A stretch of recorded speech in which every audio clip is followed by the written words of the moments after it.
Baik, di sini saya akan menjelaskan Basic Python Part 3, yang dimana akan membahas beberapa poin, yaitu if, elif, dan else. Yang kedua ada while loops, ketiga ada for loops, dan ada function dan lambda. Yang pertama percabangan if, elif, else.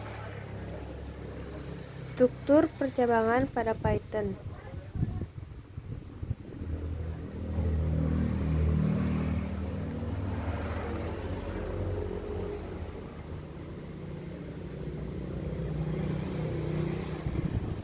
Struktur if. Di sini ada contoh codingan menggunakan if.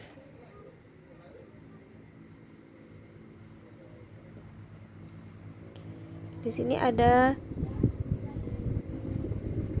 lulus sama dengan input, apakah kamu lulus dengan jawaban iya atau tidak, yaitu mengambil input dari user dan menyimpannya ke variabel lulus.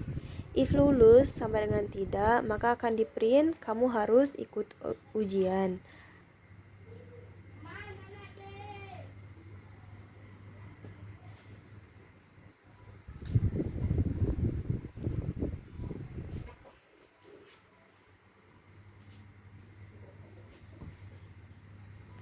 Kemudian ada if dengan angka.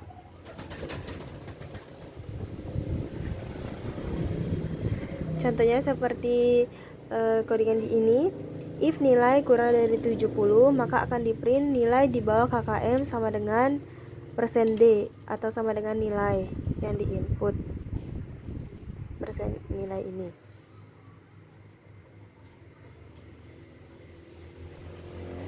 Kemudian yang di bawah ini merupakan operator logika N.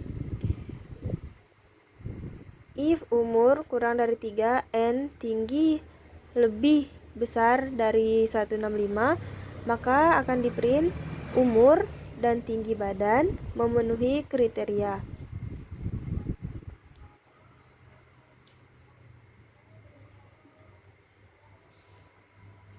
Kemudian ada validasi password. Di sini menggunakan if len, yaitu untuk menghitung panjang password. Kemudian ada struktur if dan else. Sini contoh codingannya, if umur lebih besar atau sama dengan 8, maka kamu boleh membuat SIM. Else, print kamu belum boleh membuat SIM.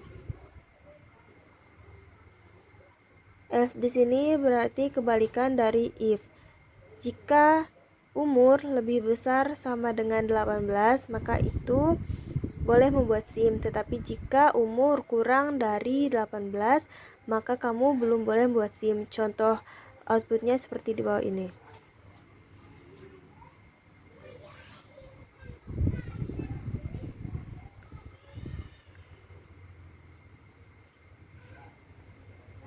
Kemudian ada struktur if, elif, dan else.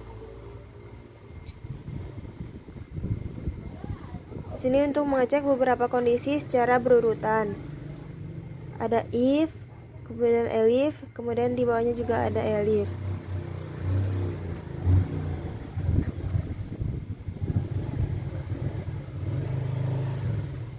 Nah, di sini tanpa menggunakan elif.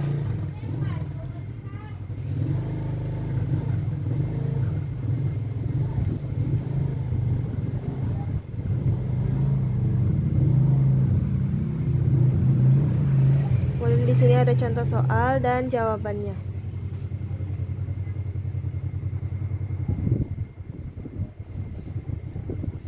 Perbedaan multiple if statement dan elif statement. Jika multiple if statement, maka program akan cek semua if statement atau tidak ada yang terlewatkan, dan bisa jadi semua instruksi bisa dilakukan jika memang memenuhi kondisi semua multiple if statement. Namun jika elif statement tidak semua dicek, atau bisa semua, bisa tidak. Program akan dicek semua kondisi jika program masih belum menemukan yang sesuai. Namun jika ada yang sesuai, maka program akan langsung keluar dari statement percabangan.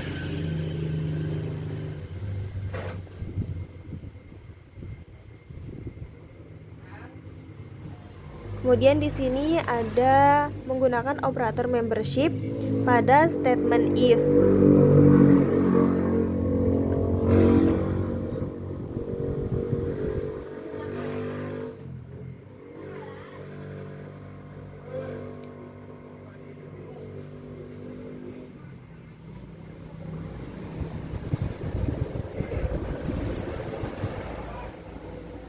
Kemudian ada nested if atau if di dalam if. Tujuannya adalah untuk membuat logika lebih kompleks. Nah, misalnya di sini if gender sama dengan L, di dalamnya ini ada if hobby.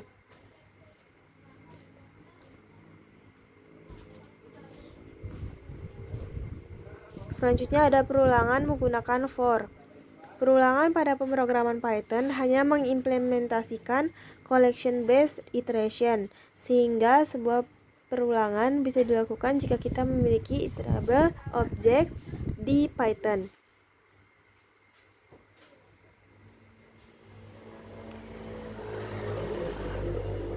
Perulangan for mengambil setiap elemen di dalam list. Tujuannya adalah untuk memproses data secara berulang. Iterable pada Python adalah objek dalam bentuk string, list, tuple, dictionary, dan set. Di sini ada contoh bentuk perulangan dari setiap iterable-nya.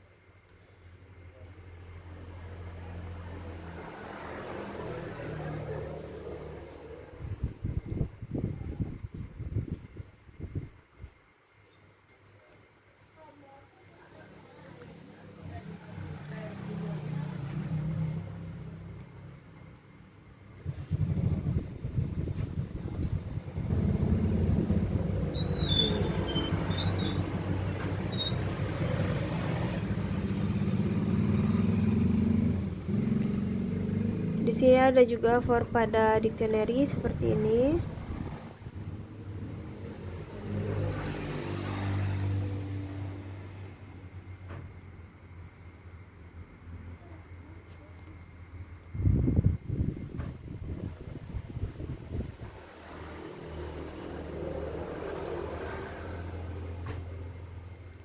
Kemudian di sini ada perhitungan dalam loop.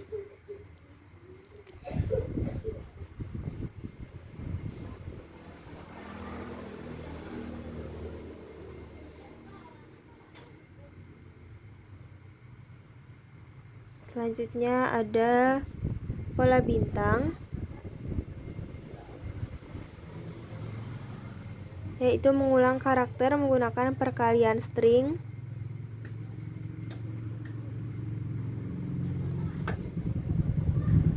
Selanjutnya menggunakan if dalam for. Contohnya di sini if item %2 sama dengan 0, di sini untuk mengecek angka genap. Apabila true, maka akan di print %d adalah genap, persen item, seperti di bawah ini. Kemudian for di dalam for i in angka, for j in angka. Tujuannya adalah untuk mengelompokkan data.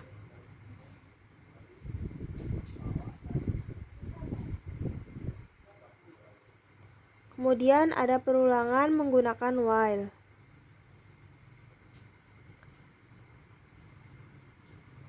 Struktur dasarnya itu while conditions do something, yaitu perulangan selama kondisinya benar.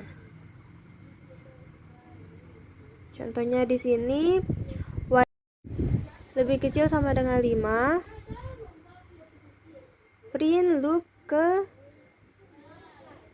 i, seperti ini.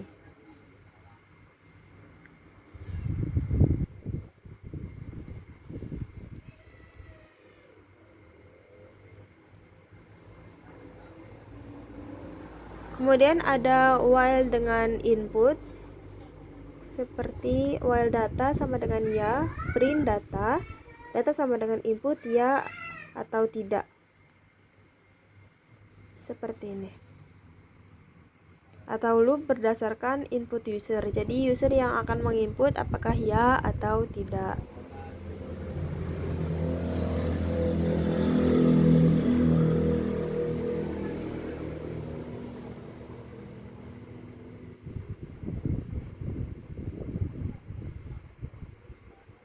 Kemudian ada fungsi range. Fungsi range digunakan untuk menghasilkan sequence angka atau membuat urutan angka dengan langkah tertentu. Tujuannya yaitu untuk mempermudah perulangan.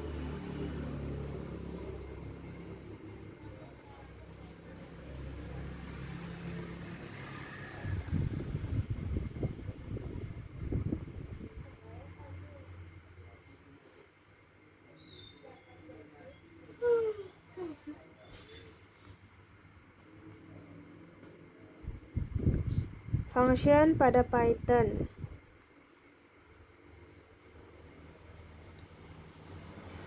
Untuk membuat fungsi untuk menjumlahkan dua angka. Misalnya di sini def hitung A, B, C sama dengan A tambah B, return C.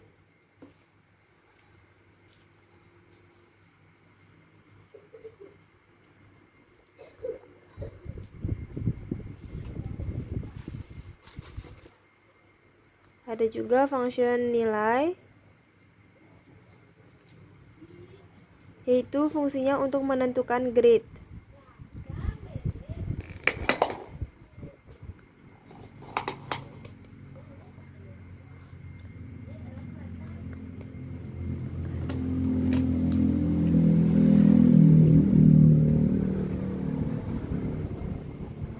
Selanjutnya ada lambda function.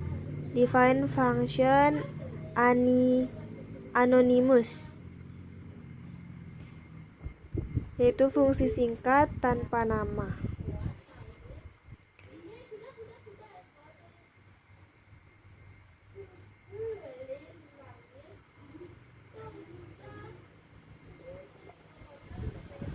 Ini contoh codingan lambda plus list, yaitu untuk mengecek apakah nilai ada di dalam list.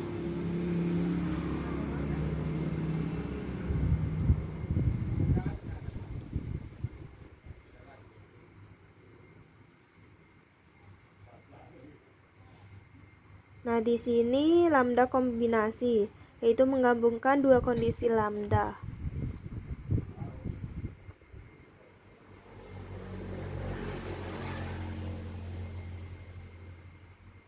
Adapun kesimpulan materi yaitu if, elif, dan else merupakan pengambilan keputusan, sementara for loop merupakan perulangan data, while loop merupakan perulangan kondisi, function merupakan modularisasi kode, sedangkan lambda merupakan fungsi singkat.